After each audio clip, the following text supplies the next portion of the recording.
Admiral Mercer thought humiliation was the best weapon against the quiet commander who threatened his authority. He had no idea what he was about to unleash. In front of the entire operations room, he pulled up her classified file, ready to expose her weaknesses. "Let's talk about her kill count," he mocked, expecting to reveal incompetence. Then the numbers began scrolling. Dozens, hundreds. The system struggled to process them. The room fell silent as whispers of a forbidden name spread: Widowmaker. The Admiral's hand froze on the mouse as he finally understood exactly who had been serving under him all along. From which city in the world are you watching this video today? If you enjoy stories of hidden strength and unexpected revelations, subscribe for more untold tales that remind us appearances are never what they seem. Commander Thalia Rourke sat with perfect posture at the back of the briefing room in Naval Intelligence Headquarters, Pearl Harbor. She placed her pen exactly parallel to the edge of her notepad, a habit formed through decades of precision. Around her, younger officers whispered, their voices just loud enough for her to hear. That's her, the one they transferred after Ankara. What happened in Ankara? No one knows for sure. Some kind of operation went sideways. 3 agents never came back. Thalia gave no indication she heard them. Her steel-gray eyes remained fixed on the empty podium at the front of the room, her weathered face expressionless. At 42, she carried herself with the disciplined bearing of someone who had spent their life in uniform, though there was something in her stillness that seemed almost predatory rather than merely military. The whispers died as Admiral Gideon Mercer strode into the room, flanked by his executive staff. Tall and broad-shouldered with a shock of silver hair, Mercer commanded attention through sheer physical presence.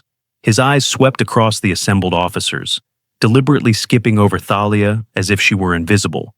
"Ladies and gentlemen," he began, voice resonating with practiced authority. "I'll keep this brief. We've confirmed intelligence on the Khalid network operating across Southeast Asia.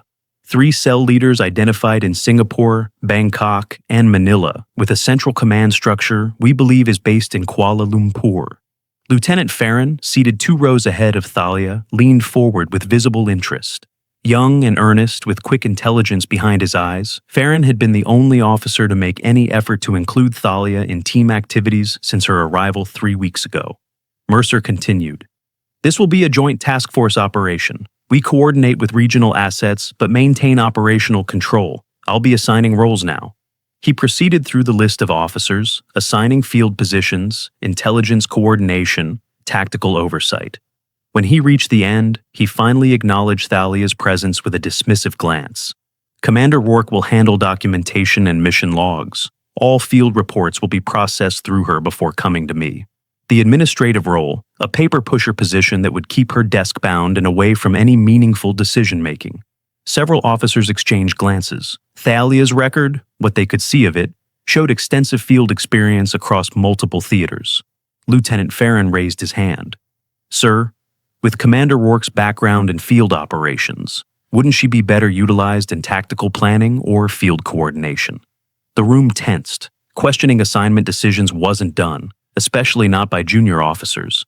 Mercer's smile didn't reach his eyes. "I appreciate your concern for efficient resource allocation, Lieutenant. However, we have better use for analysts with actual field experience, not desk jockeys who've been shuffled between departments." The insult landed in silence. Thalia's expression remained unchanged, but her eyes briefly met Farron's, a subtle warning to drop the matter.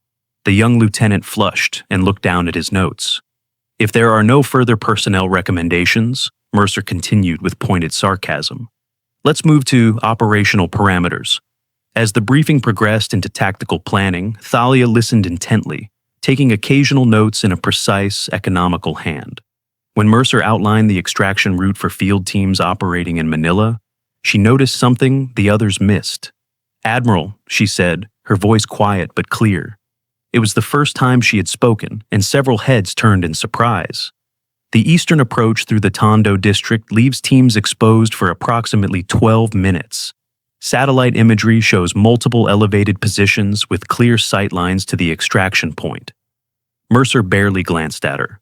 "Noted, Commander. Now, as I was saying, the western route adds only 7 minutes to extraction time, but provides consistent cover through the warehouse district," she continued. as if he hadn't dismissed her. The Admiral's jaw tightened. "When I require input on routes from someone who hasn't seen field action in years, Commander Rourke, I'll be sure to ask specifically." He continued with the briefing, but 20 minutes later, he adjusted his plan. "After further consideration, we'll be changing the Manila extraction to the western route through the warehouse district. The time addition is negligible compared to the tactical advantage of consistent cover." Thalia's face remained impassive, but beneath her official notepad, she made a small notation in a separate, smaller notebook that she kept partially hidden under the table. When the briefing concluded, officers filed out in clusters of quiet conversation. Thalia gathered her materials methodically, waiting until the room had mostly emptied before standing. As she moved toward the door, Lieutenant Farron fell into step beside her.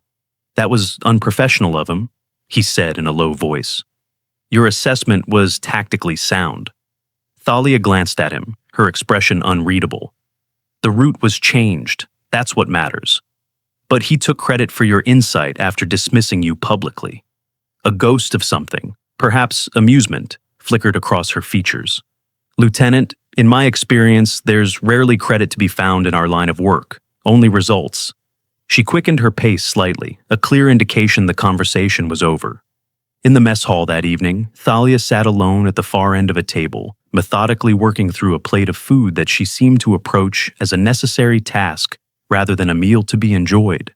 3 tables away, a group of junior officers from the task force huddled in conversation, occasionally glancing her way. "I heard she froze during an operation in Turkey," one said. "Cost 3 agents their lives before they pulled her out. Someone told me she was transferred here as a courtesy. Admiral Vaughn owed her father a favor or something." Whatever it was, Mercer made it clear. She's damaged goods, just riding out her time until retirement. Thalia gave no sign that she heard the whispers, but her right hand tightened almost imperceptibly around her water glass, the knuckles whitening slightly before relaxing again.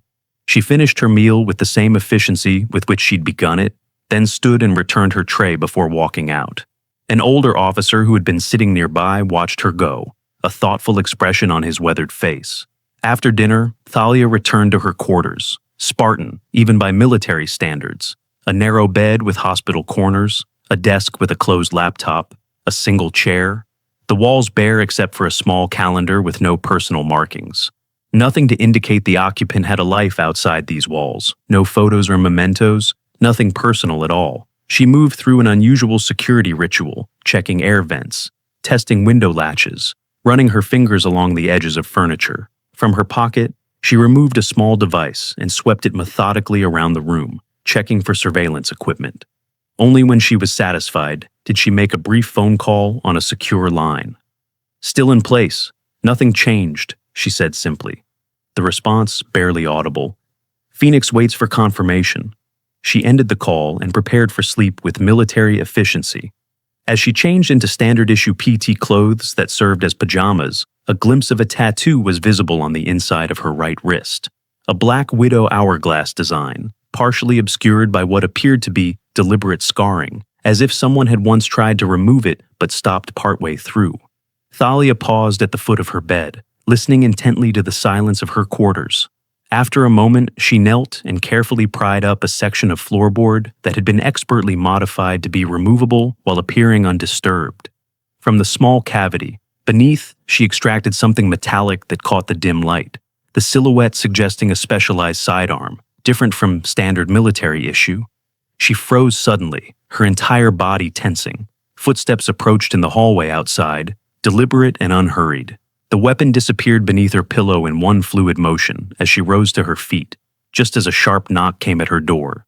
When she opened it, Admiral Mercer stood there with 2 security personnel flanking him.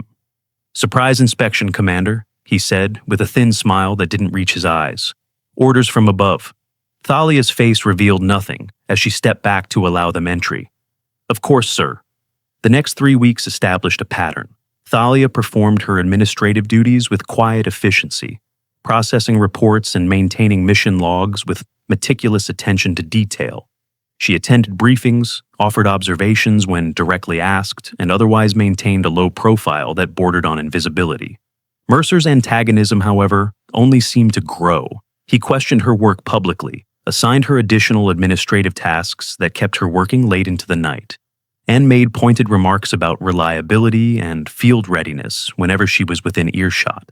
Lieutenant Farron continued to make small gestures of professional courtesy, bringing her coffee during late shifts, asking her opinion on tactical assessments when others weren't listening. He seemed genuinely puzzled by both Mercer's hostility and Thalia's apparent acceptance of it. Then came the morning when everything escalated. An emergency meeting was called at 600 hours. Critical intelligence on target locations in Bangkok had disappeared from the secure server overnight. Mercer stood at the head of the table, his face flushed with barely controlled anger. Our primary surveillance positions, safe house locations, and asset identities, gone. The only terminal that accessed those files was in the documentation office. All eyes turned to Thalia. Explain how files accessed only by your terminal vanished, Commander, Mercer demanded, making no attempt to hide his accusation. I didn't access those files yesterday, sir, Thalia responded without emotion. I logged out at 2200 hours after completing the Manila field reports. Security logs say otherwise, Mercer countered. Your credentials were used at ORS 130 to access and then delete those files. That wasn't me, sir. Her voice remained steady. I suggest checking the security footage. Mercer's smile was cold. Already done. How convenient that the cameras covering the hall outside the documentation office experienced a technical glitch between 0100 and 300. A tech officer cleared his throat nervously. Sir, there's something odd about the timestamps in the system logs. They don't match the server backup records. Meaning? Someone may have altered the logs to make it appear Commander Rourke's credentials were used. Mercer's eyes narrowed. Or someone with considerable technical skill is covering their tracks. He turned back to Thalia. This isn't the first time information has been compromised under your watch, is it, Commander? The accusation hung in the air. Several officers shifted uncomfortably. I've requested access to your complete service record, Mercer continued. I think it's time we had a clear picture of exactly who we're working with. Thalia met his gaze directly, something subtle shifting in her demeanor. That request will be denied, Admiral. We'll see about that. Mercer dismissed the meeting, but as officers filed out, the tension in the room remained palpable. Later that day, Lieutenant Farron was passing the communications room when he overheard something unexpected. Thalia was speaking to someone over a secure line, not in English, but in what sounded like fluent Pashto. He paused outside the door, listening to her rapid, confident speech in a language that wasn't listed anywhere in her file. When she emerged minutes later, she stopped short at the sight of him. That was impressive, Commander, Farron said. I didn't know you spoke Pashto. Something flickered briefly in her eyes, caution, perhaps, or calculation, before her expression returned to its usual neutrality. You pick things up, she replied. In Afghanistan? He asked. Among other places. She started to walk past him, then paused. Lieutenant, curiosity can be valuable in intelligence work, but it can also lead to complications. Is that a warning? Let's call it professional advice. She continued down the hallway without looking back. Farron's curiosity, however, was thoroughly piqued. That evening, he accessed personnel records, confirming what he already suspected. Thalia Rourke had no official deployments to Afghanistan in her file. In fact, much of her service record for the past 15 years contained unusual redactions, black bars that didn't follow standard classification protocols. As he dug deeper, another oddity emerged. Commander Rourke had received 4 commendations, but the details of what she'd done to earn them were entirely redacted. Not classified in the usual way, but completely removed from the record. Before he could investigate further, he received an alert. The preliminary operation in Kuala Lumpur had been compromised. Communications were down, and the advance team reported they were being tracked by unknown hostiles. In the command center, controlled chaos reigned. Thalia was at her station, monitoring communications while Mercer issued rapid orders. Extraction team, stand by for deployment, the Admiral commanded. Commander Rourke, maintain your position here and continue monitoring communications. Sir, I can assist with the extraction plan, Thalia offered, her voice betraying a rare hint of urgency. Your job is documentation, Commander. Do it. Mercer turned away dismissively. For the next 15 minutes, the situation deteriorated rapidly. The advance team was ambushed en route to their secondary extraction point. Communications became sporadic, with reports of casualties and pursuit. Lieutenant Farron, coordinating with local assets, noticed something strange. Thalia had disappeared from her monitoring station. When he glanced at the security feed, however, it showed her still seated at her console, working intently. Then, something even stranger occurred. Reports began coming in from the field team. Their pursuers were being systematically neutralized by an unknown force, precision shots from elevated positions, expertly placed traps. A motorcycle convoy scattered by a perfectly timed explosive device that appeared from nowhere. Suddenly, the team reported they were clear and proceeding to an unmarked extraction point not in the original mission plan. "Who authorized that extraction point?" Mercer demanded. No one had an answer. When the team was safely extracted 40 minutes later, debriefing revealed no clear explanation for their salvation. "It was like we had guardian angels," one agent reported. "Professional ones, with sniper training." As the command center personnel dispersed after the crisis, Farron noticed something peculiar. Thalia was back at her station, appearing as if she'd never left. But as she stood to leave, he caught sight of her boots, the edges caked with what appeared to be fresh mud. That evening, Mercer received a call in his office. Farron, passing by on his way to the analysis center, couldn't help overhearing the Admiral's raised voice. "She's undermining my authority and the integrity of this operation," Mercer insisted to whoever was on the other end of the line. "I don't care what her file says or who she worked for before." A pause as the person on the other end spoke. "What do you mean I don't have sufficient clearance? I run this task force." Another pause. "Then I'll get the clearance. This ends now." The receiver slammed down, and Farron hurried away before Mercer could emerge and find him eavesdropping. The following week brought the breaking point. Intelligence reports confirmed 3 field agents had been captured in Bangkok, their cover identities compromised, their safe house raided. According to local assets, they were being held at an unknown location, likely for interrogation. Mercer called an emergency response meeting. Options were limited. A full extraction team would draw too much attention. Local assets were too few and insufficiently trained for a high-risk rescue. "We need to consider the possibility that these agents are already compromised," Mercer stated grimly. "Protocol suggests we distance ourselves and disavow—" "I can extract them," Thalia interrupted, her voice quiet but firm. The room fell silent. All eyes turned to her. "Excuse me, Commander." Mercer's tone was incredulous. "I can extract all 3 agents within 48 hours, alone." Mercer's laugh was sharp and dismissive. "Commander Rourke thinks she's some kind of one-woman army. Perhaps you've been processing too many action reports." "I've operated in Bangkok extensively," she continued, unruffled by his mockery. "I know the terrain, the players, the exit routes." "When exactly did you operate in Bangkok, Commander? It's not in your file." "There are many things not in my file, Admiral."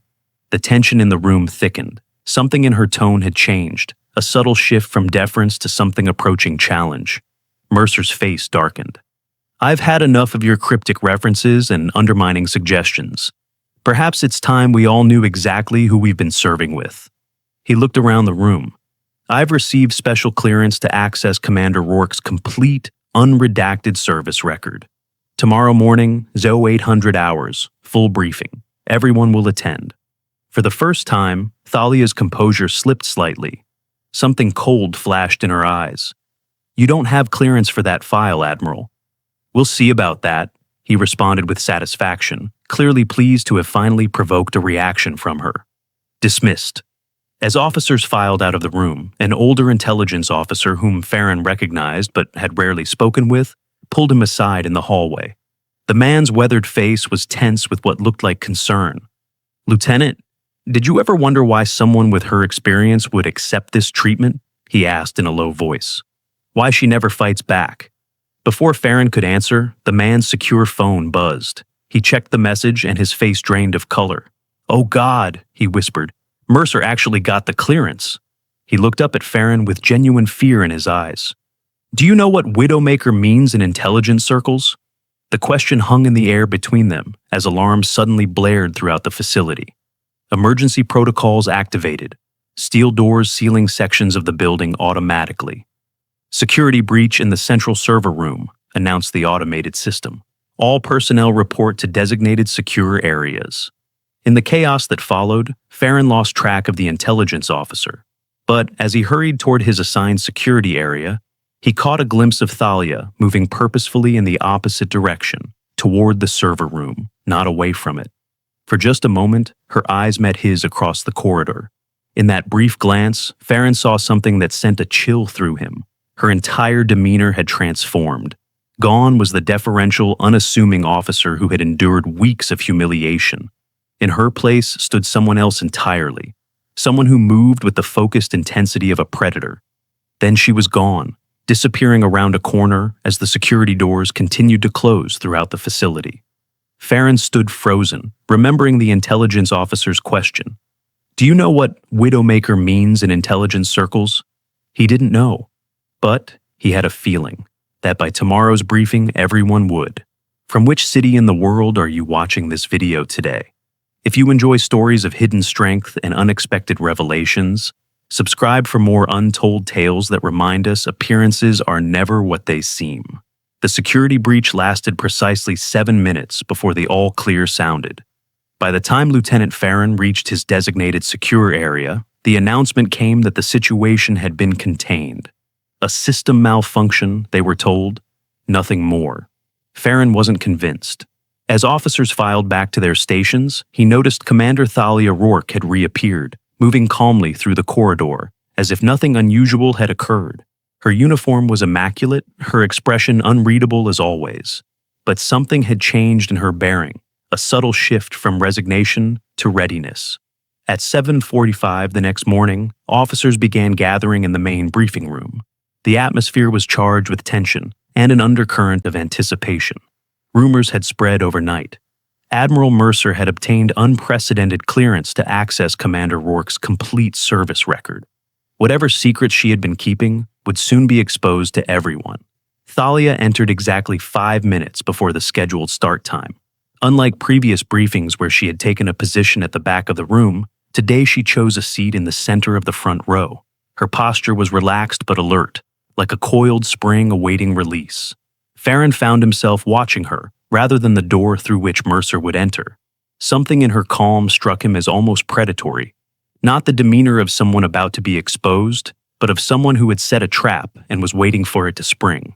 At precisely 0800 hours, Admiral Mercer strode in, flanked by his executive staff and 2 security personnel Farron didn't recognize. The Admiral's face wore an expression of barely contained triumph as he took his position at the podium. "Ladies and gentlemen," he began, his voice carrying a note of satisfaction. "As you know, we've been experiencing security breaches and operational inconsistencies since the formation of this task force. After yesterday's incident in the server room, I received emergency authorization to access the complete service record of Commander Thalia Rourke." Mercer gestured, and the large screen behind him illuminated. "I believe you all deserve to know exactly who you've been serving with." The screen displayed a standard personnel file, Thalia's official portrait, biographical data, education records, Annapolis, top of her class, early deployments with naval intelligence and relatively standard postings. "Nothing remarkable so far," Mercer noted with a hint of disappointment. "But let's dig deeper, shall we?" He navigated through the file, reaching a section marked with higher classification codes. This is where things get interesting.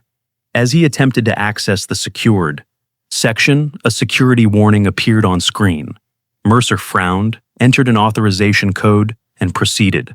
Another warning appeared, this one more severe. "That's odd," he muttered, overriding the second warning. A third warning flashed, red text on a black background. "Classified section Lazarus. Access restricted. Verification required." Mercer entered another code, his expression growing increasingly frustrated. The screen flickered. The lights in the room dimmed momentarily. For a second, even the air handling system seemed to pause.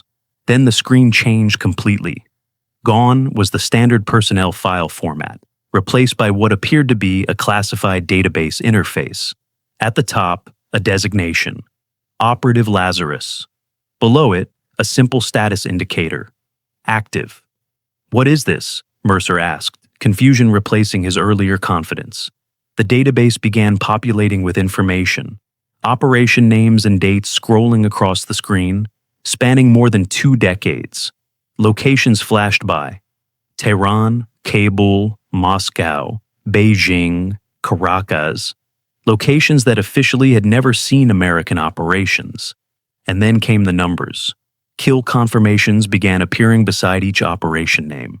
Dozens at first, then hundreds, scrolling too quickly for anyone to count accurately. The system seemed to struggle processing the volume of data, numbers blurring together as the tally grew.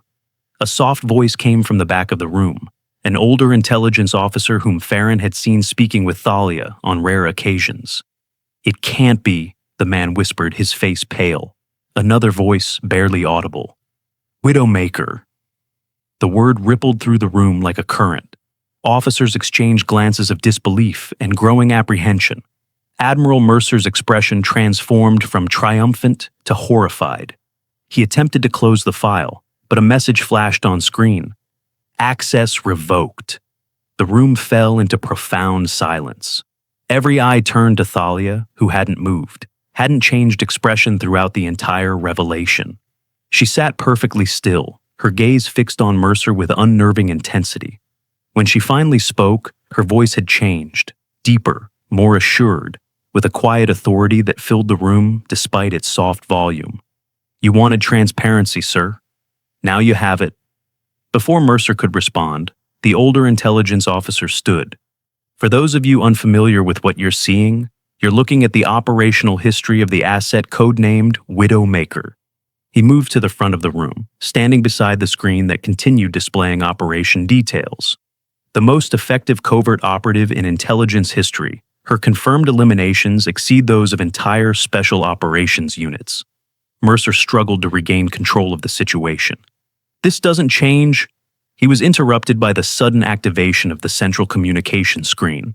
The stern face of the Secretary of Defense appeared, his expression grave. "Admiral Mercer," the Secretary said without preamble, "you've just compromised our most classified human asset. As of this moment, you are relieved of command. Security will escort you to containment for debriefing." The 2 unfamiliar security personnel moved forward, taking positions on either side of the stunned Admiral. The Secretary's gaze shifted. "Commander Rourke, I apologize for this breach. Operation Lazarus is now yours to complete as originally planned. Whatever resources you require are at your disposal." Thalia rose smoothly to her feet, inclining her head slightly. "Thank you, Mr. Secretary." As Mercer was escorted from the room, Thalia turned to face the assembled officers, many of whom were still struggling to process what they had witnessed. The transformation was complete now. Gone was any trace of the deferential, unassuming officer they had known. In her place stood someone entirely different, someone whose presence filled the room with an almost palpable sense of controlled power. "The real briefing begins now," she said. The next hour fundamentally altered everything the task force had understood about their mission. Speaking with crisp precision, Thalia explained that her assignment to the task force had never been a punishment or a demotion. It had been a deep cover operation from the beginning. "The Kali network is real," she explained, "but it's not our primary target. For the past 6 months, we've had evidence of a high-level intelligence breach, classified operation details being sold to multiple hostile actors." Officers exchanged troubled glances as the implications became clear. "A mole," Lieutenant Farron said. Thalia nodded. "Admiral Mercer was never the target," she continued. "His antagonism toward me provided perfect cover for my actual mission, identifying the source of the leaks." She brought up a new set of files on the main screen. "The 3 agents reportedly captured in Bangkok were never captured. They're my team, positioned for the final phase of this operation." The room buzzed with low murmurs of astonishment. "For the past 3 weeks, we've been feeding controlled information through specific channels, tracking where it goes, who accesses it, how it's transmitted. Yesterday's server room breach wasn't a security incident. It was the final confirmation we needed." She activated a secure communication link. "Phoenix team, status report." 3 faces appeared on screen, the supposedly captured agents, very much alive and operational. "Target acquired and contained," reported the lead agent. Ready for extraction and interrogation. Proceed according to protocol, Thalia ordered. Full documentation. She turned back to the room. The mole has been identified and neutralized. By this time tomorrow, we'll have a complete map of every piece of intelligence that was compromised and every foreign asset who received it. A young officer raised her hand hesitantly. Commander, if I may ask, why the deception within our own ranks? Why not inform Admiral Mercer of the real operation? Thalia's expression remained neutral, but something cold flickered in her eyes. Operational security. The fewer people who knew, the less chance of compromise. It was a standard answer, but Farron sensed something deeper beneath it, something personal that Thalia wasn't sharing. What happens now? Another officer asked. Now we complete the mission as originally intended. The Khalid network is still a threat, but with our compromised channels closed, we can proceed with the actual operation. She began outlining the real tactical plan, a sophisticated, multi-layered approach that made their previous strategies look amateurish by comparison. As she spoke, Farron observed the growing respect in the faces around him. The same officers who had whispered about her failures and incompetence now watched her with rapt attention. When the briefing concluded, Thalia assigned new roles based on skills rather than rank. Farron found himself promoted to tactical coordinator, working directly with her team. As the room cleared, he approached her cautiously. Commander, may I ask a personal question? She regarded him with those steel-gray eyes that now seemed to see everything.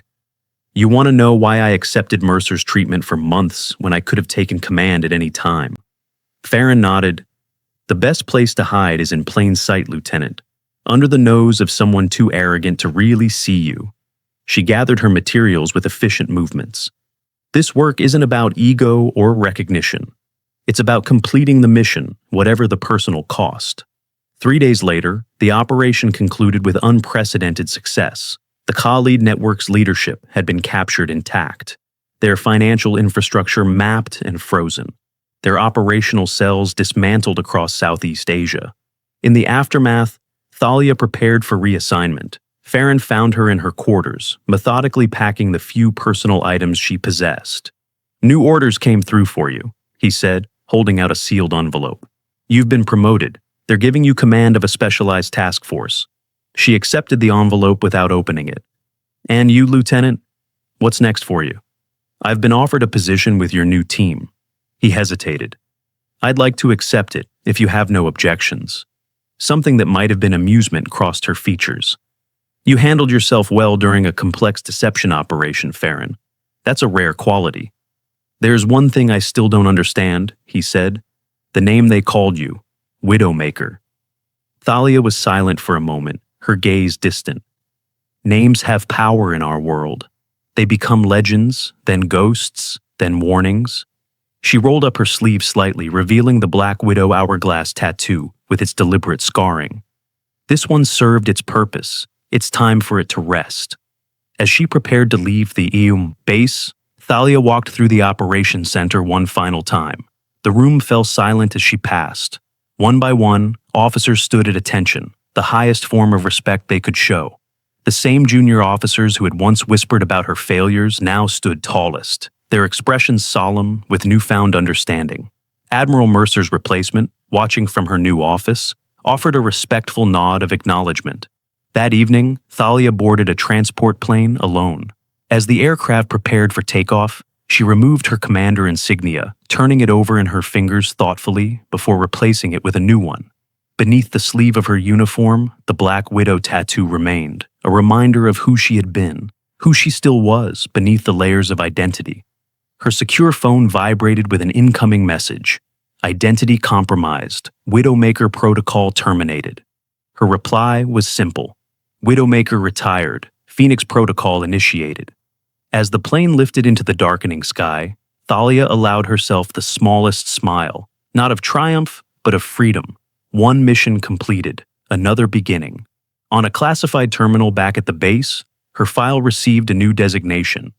Inactive. Below it, a new file appeared. Operative Phoenix. Status: active. The revelation of Commander Thalia Rourke's true identity sent ripples throughout the intelligence community in the days that followed. Officers who had served with her began to recognize patterns they had missed: her precise movements, her hyper-awareness of her surroundings, the economy of her speech and actions. All the hallmarks of someone trained not just for military service, but for something far more specialized. Lieutenant Farron found himself reassessing every interaction he'd had with her over the past weeks. The way she had accepted Mercer's humiliation without reaction, her disappearance during the Kuala Lumpur crisis, the mud on her boots, the fluent Pashto. She spoke despite no official deployment to Afghanistan. He had been watching a master operative hiding in plain sight. And like everyone else, he had missed the signs. 2 weeks after Thalia's departure, Farron received orders to report to a nondescript office building in Virginia. No military markings, no visible security. Just an ordinary structure that anyone would walk past without a second glance. Inside, he was led through a series of security checkpoints, each more sophisticated than the last, until he reached a secure conference room where Thalia waited. She wore civilian clothes now, a simple black suit that somehow made her look even more formidable than her uniform had. "Lieutenant," she greeted him, "welcome to Phoenix Division." "Thank you, Commander," he replied, "though I'm still not entirely sure what Phoenix Division is. Officially, it doesn't exist." She gestured for him to take a seat. "We operate in the spaces between conventional intelligence agencies. When standard operations fail, when diplomatic channels close, when military options are too obvious, that's where we work." She activated a secure terminal, bringing up a series of files. "You've been selected because you showed particular aptitude during our recent operation. You noticed things others missed. You asked questions others avoided." Farron studied the information appearing on screen. Operational parameters, training protocols, security clearances that exceeded anything he had previously encountered. "And you want me to join this team?" "I'm giving you a choice, Lieutenant. This isn't a standard assignment. Once you're in, there's no going back to conventional service." "Like you couldn't," he observed. Something flickered in her eyes. Perhaps approval, perhaps warning. "Precisely. This path changes you. The work we do is necessary, but it comes with costs." "The Widowmaker identity," Farron said carefully. "How many others like that have you had?" Thalia was silent for a moment, her expression unreadable. "Names are tools in our trade, Lieutenant. We use them until they're compromised, then we discard them." "And the person behind the names?" Her gaze was steady. "That's the first lesson you'll need to learn if you accept this position.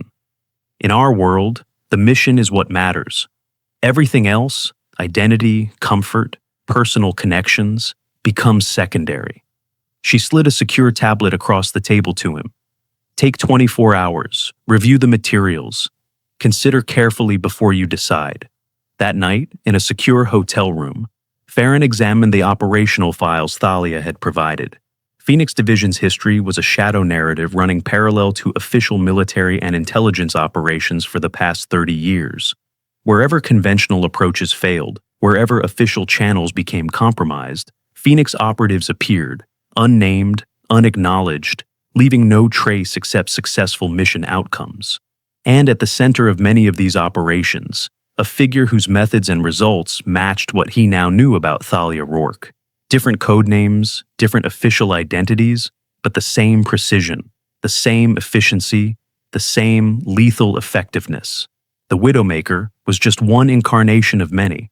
As morning approached, Farron came to a decision. He understood now why Thalia had endured Admiral Mercer's antagonism without reaction, why she had accepted public humiliation rather than reveal her true capabilities.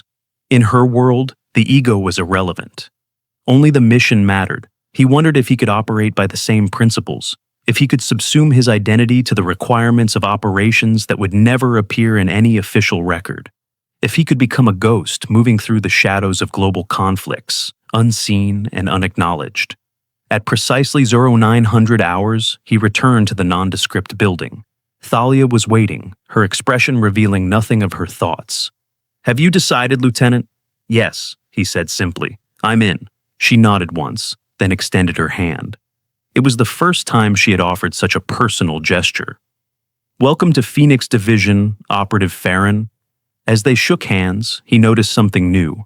A small phoenix tattoo on the inside of her wrist, partially covering the scarred Black Widow hourglass. A new identity rising from the ashes of the old. "Your training begins today," she said, leading him deeper into the facility. The first phase focuses on identity management and deep cover protocols. "How long did it take you," he asked, "to become Widowmaker?" Something cold and distant passed through her eyes. "That's not a story for today. Maybe not ever." The training facility beneath the unremarkable building was state-of-the-art. Combat simulators, language labs, advanced weapons systems, and technology Farron had never encountered in conventional military settings.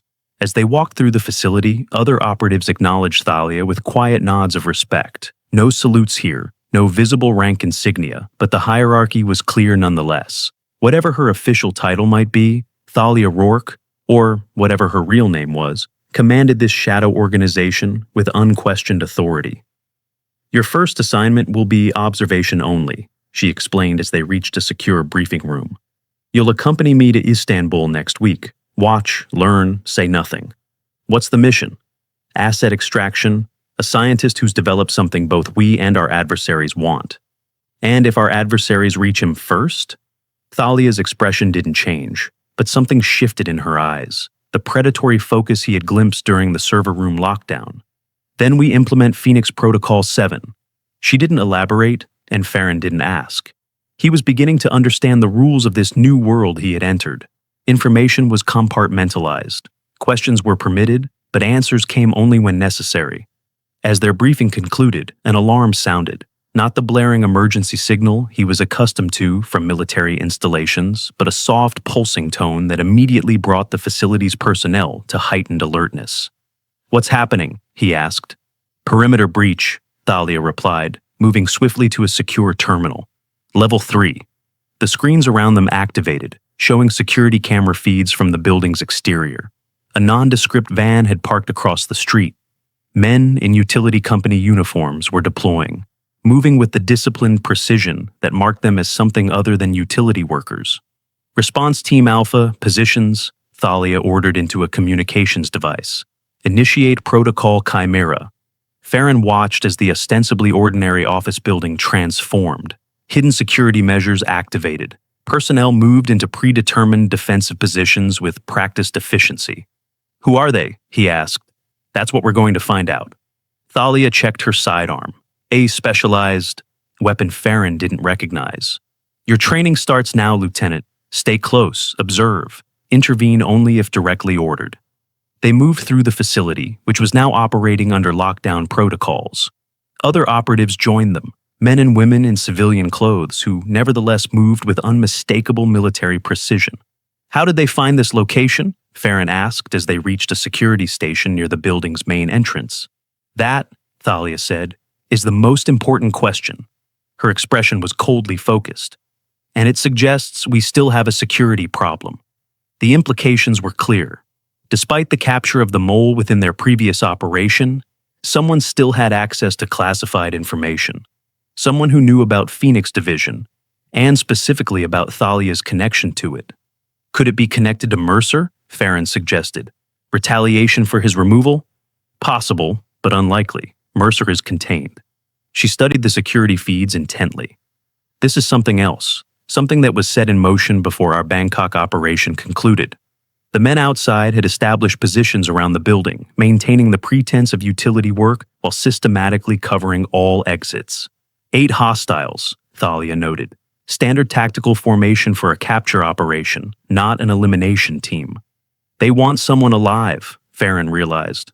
Thalia's expression didn't change, but he sensed her agreement. "The question is who?" She activated her communication device again. "All personnel, implement Shadow Protocol. I repeat, Shadow Protocol is now active."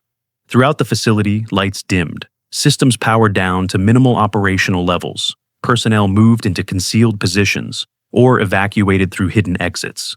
"What's the play?" Farron asked. "We let them in," Thalia replied, her voice cold and precise. "We find out who they're after and who sent them. Then we respond accordingly." It was a dangerous strategy, deliberately allowing hostiles into a secure facility. But Farron was beginning to understand Thalia's approach. Information was often more valuable than an immediate tactical victory.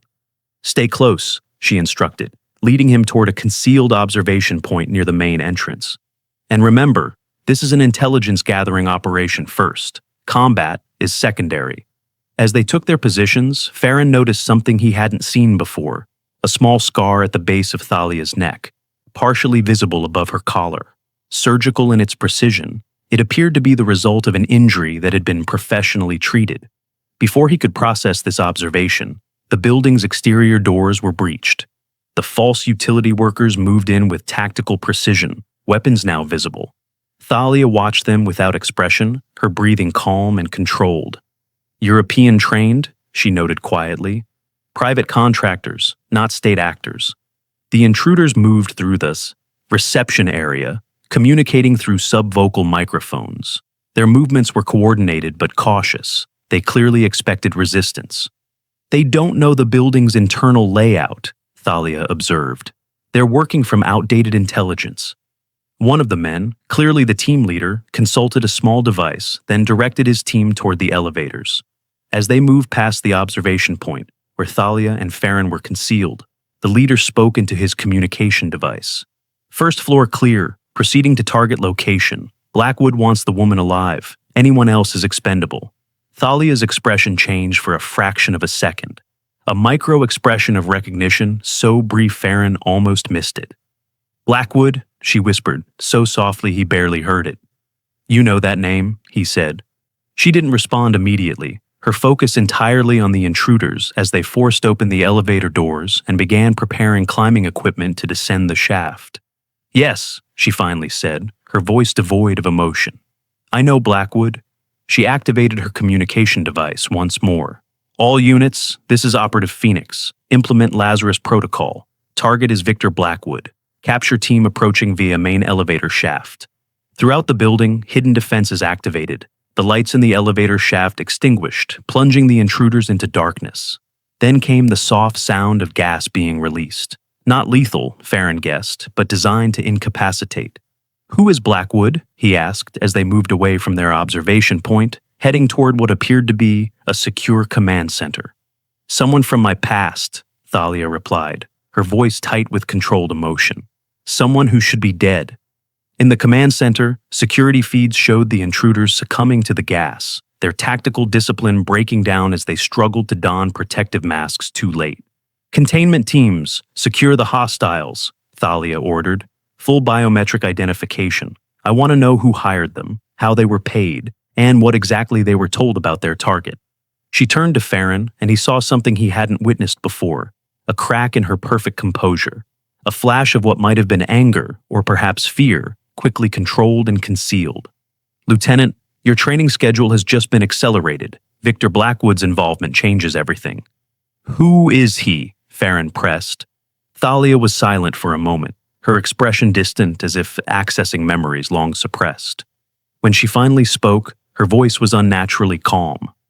Victor Blackwood gave me this, she said, touching the precise scar at the base of her neck. And I gave him this in return. She rolled up her sleeve, revealing the Black Widow hourglass tattoo with its deliberate scarring. For the first time, Farron noticed a date inscribed within the design, nearly invisible beneath the scarring. Blackwood was my handler when I first became Widowmaker, she continued. He created the program, trained the operatives, deployed us against targets even our own government wouldn't officially acknowledge. What happened? The program went rogue, or more accurately, Blackwood did. Her eyes were cold now, focused on something only she could see. He started selling our services to private interests, using Widowmaker operatives for personal vendettas and profit. And you stopped him, Farron guessed. I thought I did. 8 years ago in Bucharest, a fire that destroyed an entire building and everyone in it. Her expression hardened. Apparently, I was wrong. On the security screens, the intruders were being secured by Phoenix operatives in tactical gear. The team leader was already being transported to an interrogation room. If Blackwood is alive, Thalia said, then everything changes. Your training, our Istanbul mission, all of it takes secondary priority. What becomes primary? She turned to face him fully, and in her eyes Farron saw something that sent a chill through him, the cold, implacable focus of a predator that had just identified its prey. Finding Blackwood, she said simply, and finishing what I started in Bucharest. Before Farron could respond, an urgent call came through on the command center's primary communication system. Phoenix Actual, this is Containment Team Leader. You need to see this immediately. One of the security screens shifted to show the interrogation room where the capture team leader was being held. The man was conscious but restrained, his tactical gear removed. As the camera zoomed in on his exposed forearm, Farron saw a tattoo, a black widow hourglass identical to Thalia's, but without the scarring. Thalia's expression froze, her body becoming unnaturally still. "Impossible," she whispered. "The program was shut down." "What does it mean?" Farron asked. She didn't answer immediately, her focus entirely on the image on screen. When she finally spoke, her voice had changed, becoming deeper, colder, with an edge of something that might have been fear beneath the iron control. "It means Blackwood didn't just survive," she said. "He's rebuilt the Widowmaker program, and now he's coming for the original." The command center fell silent as the implications sank in. Not just a security breach, but a direct challenge from someone who knew Thalia better than perhaps anyone else alive. Someone who had trained her, deployed her, and ultimately betrayed her. Someone who now commanded operatives with the same lethal skill set. "Your training begins now, Lieutenant," Thalia said, her voice steady despite the tension evident in her posture. "Lesson 1, when the hunter becomes the hunted, change the rules of engagement." She turned from the screen, her decision already made. "Prepare for immediate deployment. We don't wait for Blackwood's next move. We find him first." As alarms sounded throughout the facility, signaling a full mobilization, Farron realized he had crossed a threshold from which there was no return. He was no longer just joining a covert intelligence unit. He was stepping into a shadow war between the original Widowmaker and the man who had created her. For the first time since meeting Thalia Rourke, he saw beneath the perfect control to the human being beneath. Someone who had been shaped by forces he was only beginning to comprehend. Someone who carried scars both visible and hidden. Someone who had perhaps more in common with her enemies than her allies.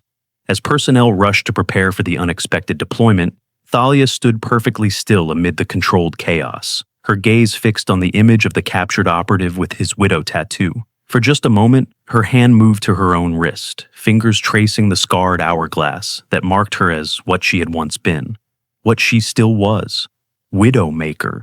From which part of the world are you watching this incredible story unfold?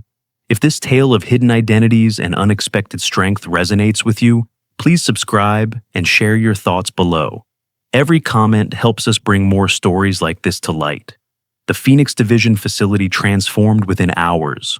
What had appeared to be a nondescript office building revealed its true nature. A fully operational command center for one of the most secretive intelligence units in existence. Personnel moved with practiced efficiency, preparing for immediate deployment.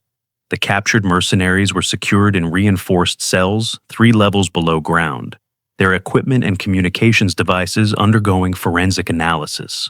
In the central briefing room, Thalia stood before a gathering of senior operatives. Her civilian clothes had been replaced by tactical gear, functional, non-reflective materials in muted colors, designed for both combat effectiveness and anonymity. Lieutenant Farron, still processing everything he had witnessed, took a position near the back of the room. "Victor Blackwood is alive," Thalia stated without preamble, "and he has reactivated the Widowmaker program." The reaction among the assembled operatives was subtle but unmistakable, a collective tensing, an almost imperceptible shift in posture. These were individuals trained to control their responses, yet the name clearly held significance for them. "For those unfamiliar with the history," Thalia continued, "Blackwood created the original Widowmaker initiative in 2005, an off-books program to train and deploy solo operatives for missions that conventional teams couldn't execute, or that no government wanted to acknowledge. She activated the central display, bringing up a photograph of a man in his 60s.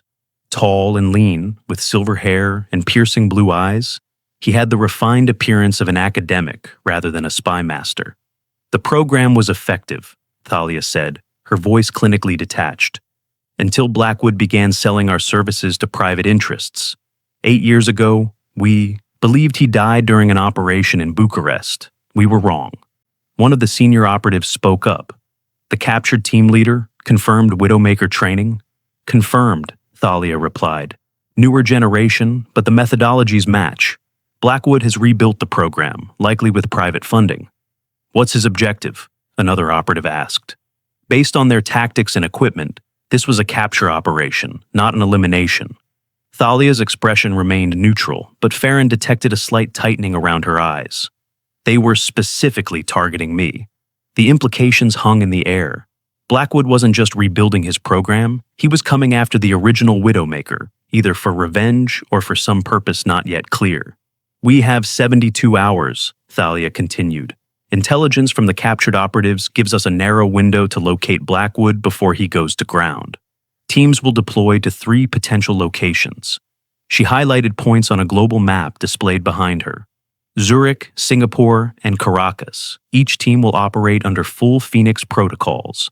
Communication only through secure channels, authentication required for all contacts. She assigned team leaders and operational parameters with brisk efficiency. Then, as the briefing concluded, she turned to Farron. Lieutenant, you're with me. Wheels up in 30 minutes. As operatives dispersed to prepare for deployment, Farron followed Thalia to a secure equipment room. She moved with focused intensity, selecting weapons and gear with practiced precision. Where are we going? He asked.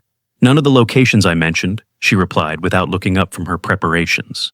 Those teams are pursuing legitimate leads, but they're also diversions. You and I are going to Istanbul. You think that's where Blackwood is? No. She checked a specialized sidearm before securing it in a concealed holster. I think that's where we'll find the person who can lead us to him. 20 minutes later, they boarded a nondescript private jet on a small airfield outside the city. No markings, no flight plan filed with conventional authorities.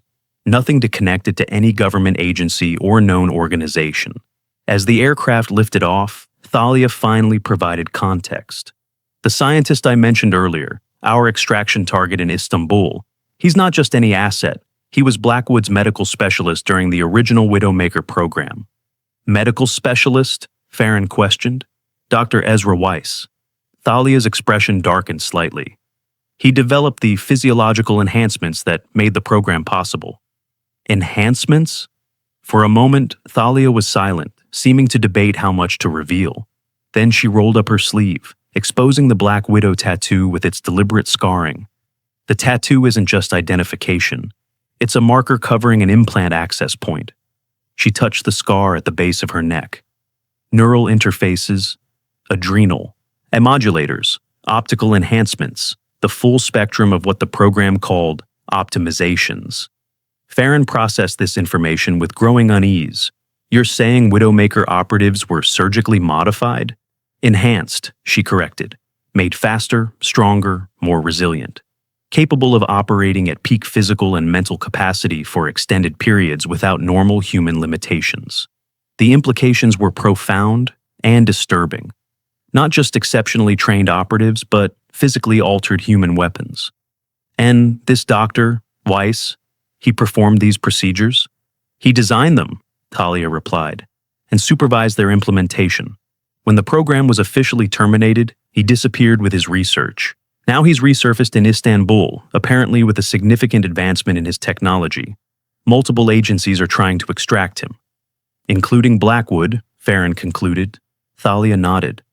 If Blackwood has reactivated the Widowmaker program, he'll want Weiss's latest research, and Weiss is one of the few people who might know where to find Blackwood. As the aircraft settled into its cruising altitude, Thalia removed a secure tablet from her equipment case and handed it to Farron. Study these files. They contain everything we know about the original program. You need to understand what we're dealing with. The flight to Istanbul took 11 hours, during which Farron immersed himself in the history of a program that officially never existed.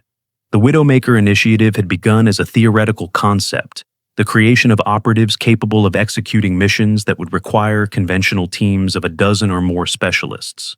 Solo agents with enhanced capabilities who could infiltrate, eliminate targets, and extract without support.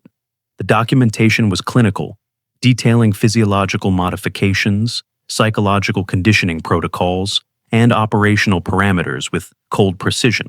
But between the lines, Farron detected something more disturbing. the systematic transformation of human beings into weapons, with little regard for the psychological consequences of such fundamental alterations. Occasionally, he glanced at Thalia, who spent the flight alternating between operational planning and brief periods of what appeared to be meditative rest. He found himself reassessing everything he thought he knew about her: the perfect stillness, the preternatural awareness of her surroundings, the precise economy of her movements. All took on new significance with the knowledge that they might be the result of not just training, but physiological enhancement. They landed at a private airfield outside Istanbul shortly after midnight local time. A nondescript vehicle awaited them, along with equipment cases that had arrived through separate channels. Within an hour, they had established a secure base of operations in an apartment overlooking the Bosphorus. Weiss is scheduled to present at a medical technology conference tomorrow, Thalia explained as they finalized their preparations. Security will be tight, but not designed to stop someone with Widowmaker training. You think Blackwood will make a move during the conference? No, he's too careful for that. He'll wait until after, when Weiss returns to his hotel. She brought up building schematics on a secure display, which gives us a narrow window to reach him first. The plan she outlined was precise and efficient, infiltrating through service corridors, neutralizing security systems, extracting Weiss before any other interested parties could reach him. A textbook operation that Farron recognized as well, within standard parameters for covert extraction. What about Blackwood's operatives? He asked. If they're enhanced like you described, they'll be there, Thalia acknowledged. Which is why this isn't just an extraction, it's also an interception. That night, as they finalized preparations, Farron observed Thalia performing what appeared to be a maintenance routine. She administered a precisely measured injection at the base of her neck, near the scar she had identified earlier. The procedure was practiced, efficient, and clearly something she had done many times before.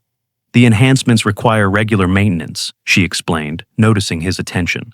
Suppression compounds to manage side effects, stabilizers for the neural interfaces.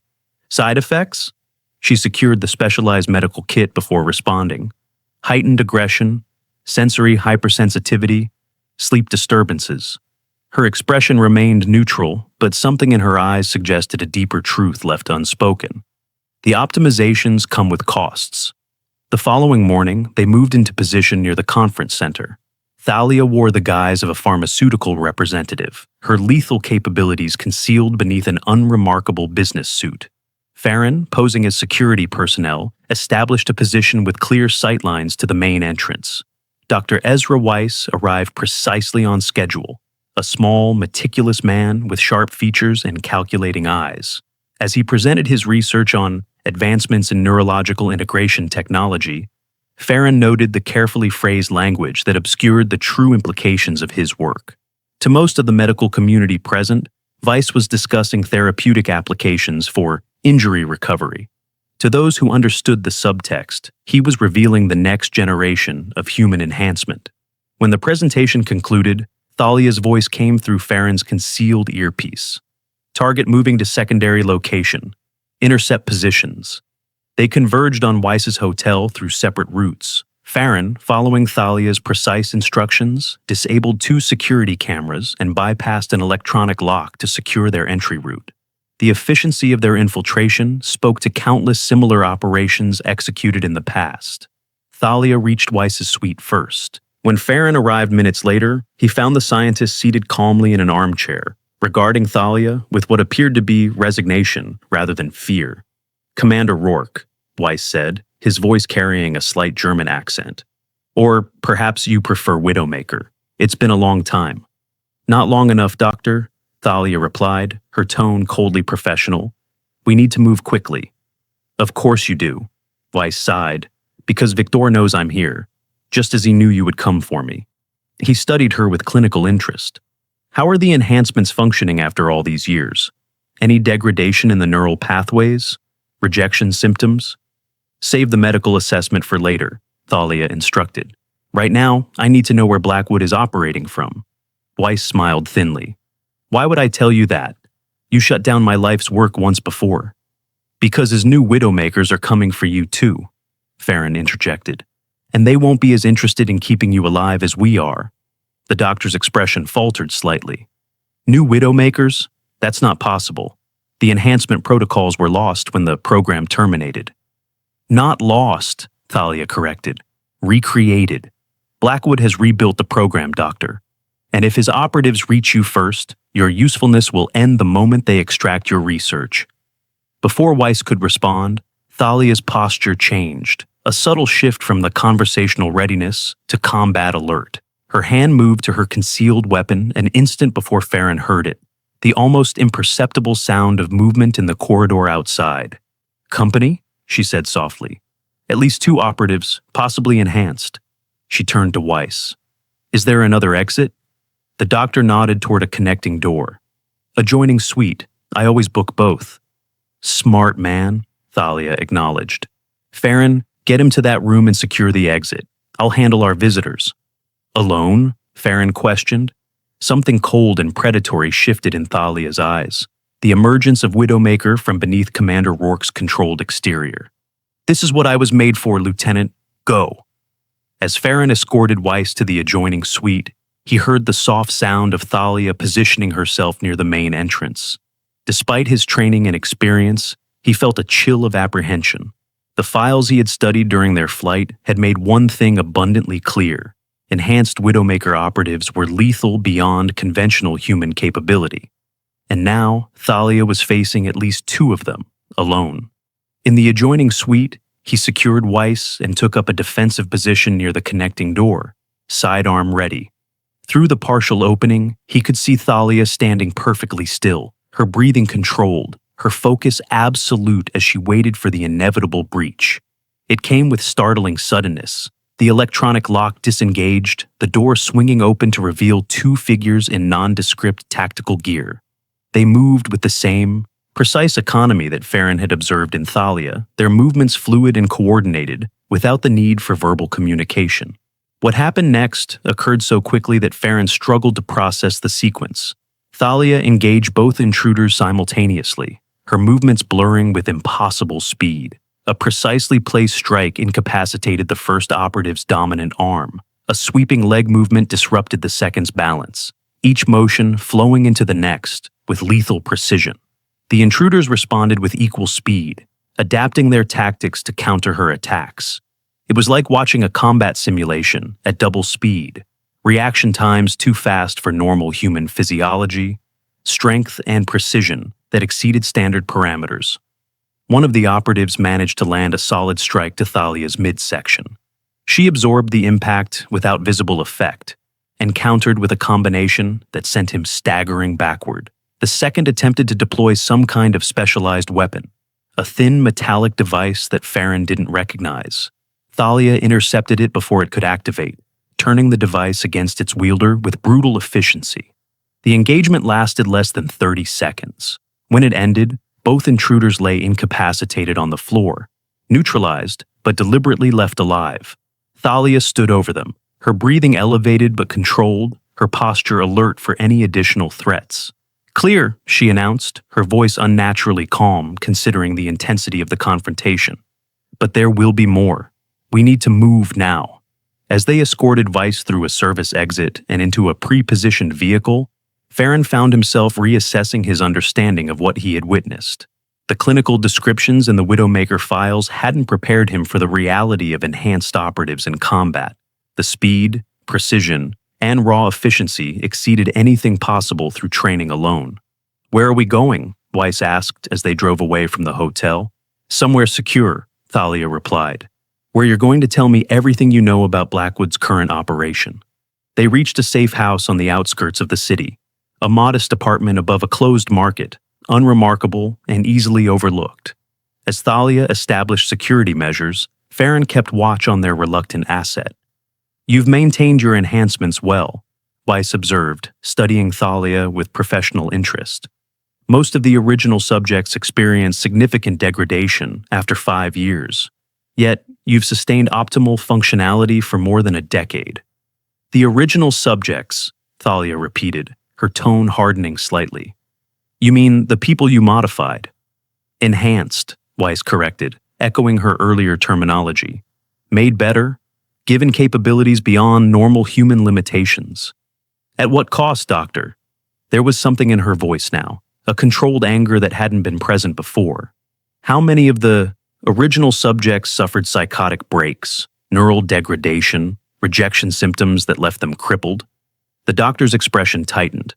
There were unfortunate failures, yes, but the program produced remarkable successes as well. You're standing proof of that. I'm standing proof of what people like you and Blackwood are willing to do in the name of operational efficiency, Thalia countered. Now tell me where he's operating from. Weiss hesitated, clearly calculating his options. What guarantee do I have that you won't simply eliminate me once I've served my purpose? None, Thalia replied bluntly. But Blackwood will definitely eliminate you once he has your research. At least with us, you have a chance. The doctor sighed in resignation. He's established a new facility in northern Cyprus, Turkish side, minimal oversight, the perfect location to operate without scrutiny. Details, Thalia demanded. Layout, security, personnel.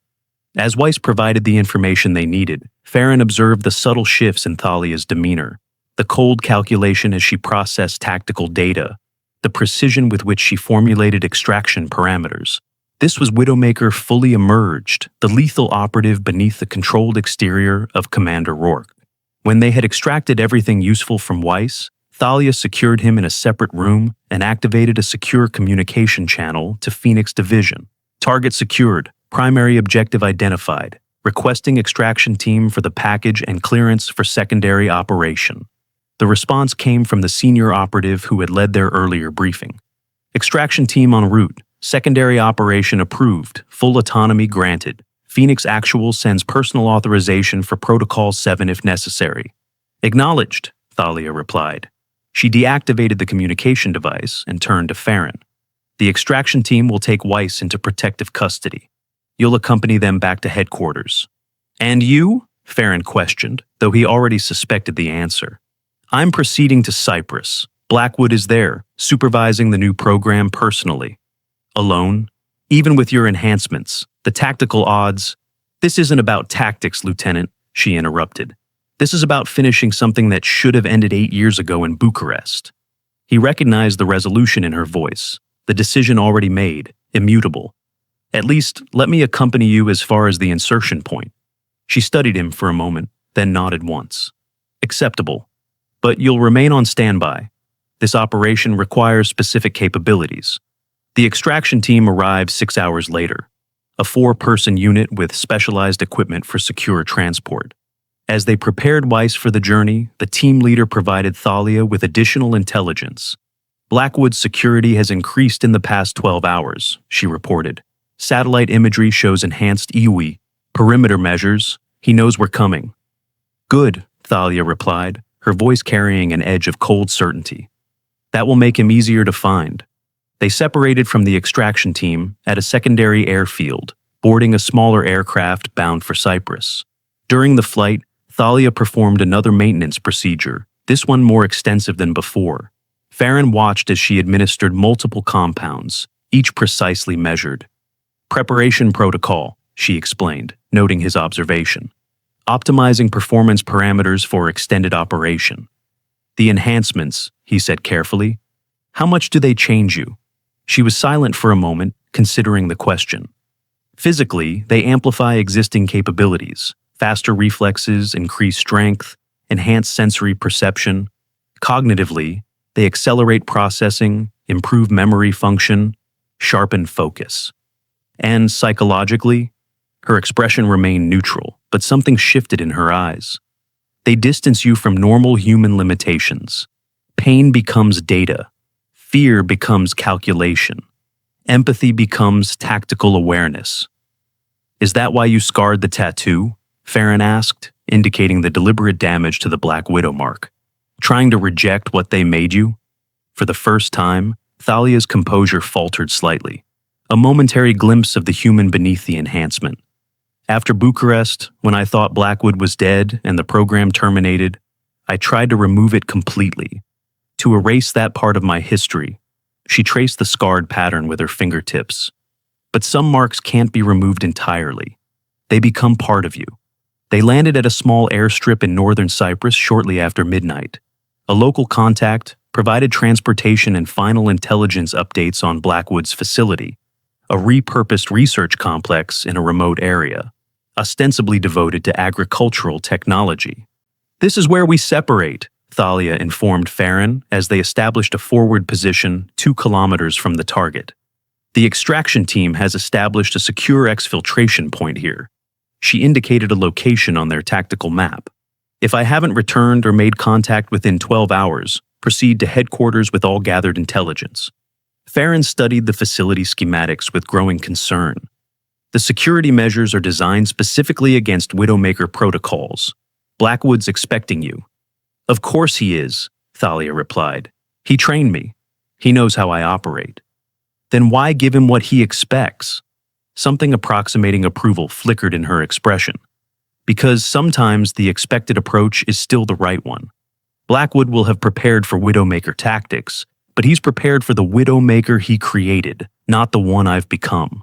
As she made final preparations, Farron noticed her removing the commander insignia from her tactical gear. Beneath it was a new symbol, a small phoenix design, precisely rendered.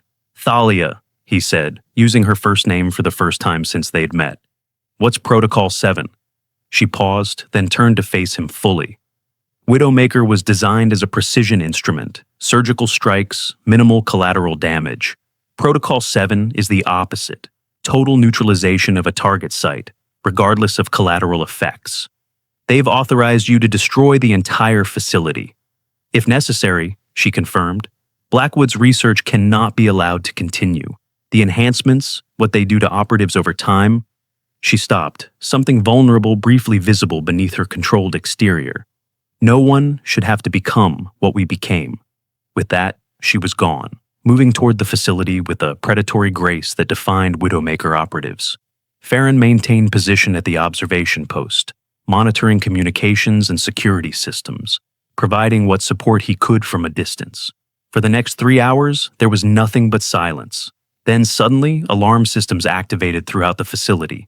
Security personnel mobilized, communications channels filled with urgent reports of a breach in the eastern perimeter. Farron tracked the response patterns, recognizing the signature of Thalia's approach. She wasn't hiding her presence. She was deliberately drawing attention, pulling security resources toward the eastern sector, while she undoubtedly approached from another direction. Thermal imaging showed concentrated heat signatures converging on the disturbance, multiple figures moving with the distinctive patterns of enhanced operatives. Blackwood was deploying his new Widowmakers to counter the perceived threat. In the midst of the chaos, a secondary alarm activated, a more urgent facility-wide alert indicating a breach at the central research section. Thalia had reached her primary objective while security focused on the diversion. Then came the explosion, precisely targeted, taking out the facility's primary power system. Emergency generators activated, but the momentary darkness would have provided crucial tactical advantage for someone with enhanced visual capabilities. As Farron monitored the situation, a new communication channel suddenly activated on his secure system. Not Thalia's voice, but an older man's, cultured, confident, with an undercurrent of controlled anger. "This is a message for Phoenix Division," the voice stated. "You've sent your Widowmaker to stop my work, an understandable but futile gesture. The program will continue, with or without this facility, with or without me." A pause. "She's already inside. I'm looking at her now. My creation, come home at last." The communication cut off abruptly. Farron checked the facility schematics, identifying the most likely location for Blackwood's Central Operations Center. If Thalia had reached him there, the confrontation was already underway. For 20 agonizing minutes, there was nothing but sporadic reports of internal fighting throughout the facility. Then came a series of controlled detonations, precision charges placed at structural weak points, designed not to destroy the facility entirely, but to compartmentalize it, sealing off sections and trapping personnel within. Finally, a transmission on the secure Phoenix channel, Thalia's voice, controlled but with audible strain. "Target neutralized. Protocol 7 unnecessary. Exfiltrating with critical intelligence." 30 minutes later, she emerged from a secondary access point on the facility's western perimeter. Even from a distance, Farron could see evidence of intense combat, tactical gear damaged, movement slightly compromised. but she was alive and moving with purpose toward their rendezvous point. As she reached his position, he noted the physical toll the operation had taken, a laceration above her left eye, contusions visible on exposed skin, her right arm held slightly stiffly, suggesting possible structural damage. "Blackwood?" he asked simply. "Neutralized," she replied, her voice steady despite her injuries. "Permanently this time." "And the program?" "Dismantled. I secured his research data and destroyed the enhancement protocols." She removed a secure data module from her equipment. Everything Phoenix needs to ensure this never happens again. As they made their way to the exfiltration point, Thalia maintained her operational focus despite what must have been significant pain. Only when they were aboard the extraction aircraft, safely away from Cypriot airspace, did she finally allow herself a moment of visible relief. "There were 17 of them," she said quietly. "New generation Widowmakers, younger, stronger, with advanced enhancements. Blackwood had improved the technology significantly. But you still prevailed," Farron observed. "Experience," she replied simply. "They had superior physical capabilities, but not the operational history, not the understanding of what the enhancements truly mean over time." She administered a medical compound, some kind of specialized analgesic, Farron guessed, designed for her unique physiology. As it took effect, some of the tension eased from her expression. "Blackwood said something before the end," she continued. "He said I was his greatest success and his greatest failure, that I was the only one who truly understood what he had created. Was he right?" Thalia was silent for a long moment, her gaze distant. "He created Widowmaker as a weapon, a precision instrument for elimination. What he never understood was that weapons have limitations. People don't." She rolled up her sleeve, revealing the scarred Black Widow tattoo. Then, with deliberate movements, she removed a small medical device from her equipment and pressed it against the marked skin. There was a soft hissing sound, and when she withdrew the device, the tattoo was gone, not just covered, but completely removed, leaving only smooth skin in its place. "What happens now?" Farron asked. "Phoenix Division continues its work. The intelligence we extracted will help identify any remaining Widowmaker operatives from Blackwood's new program. They'll be located and offered rehabilitation. And you?" She touched the small Phoenix insignia that had replaced her commander's marking. "Widowmaker is finished. That identity, that program, ends today." Her expression softened slightly, the first genuinely human emotion Farron had seen from her. "But," Phoenix continues, "different approach, different purpose, same commitment." 3 months later, Lieutenant Farron stood in the briefing room at Phoenix Division headquarters. The facility had been restructured, security protocols enhanced, operational parameters redefined. On the main display was a mission overview for a new type of operation. Not elimination or asset denial, but extraction and rehabilitation of enhanced individuals identified from Blackwood's database. Director Thalia Rourke entered the room, moving with the same precise economy he remembered, but with a subtle difference.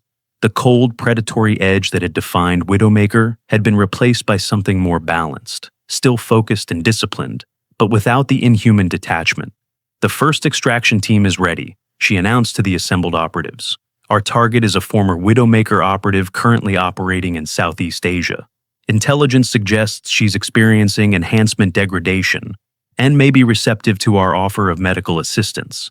As she outlined the operational parameters, Farron noted that she wore her Phoenix insignia prominently, no longer concealed, but displayed as a symbol of transformation.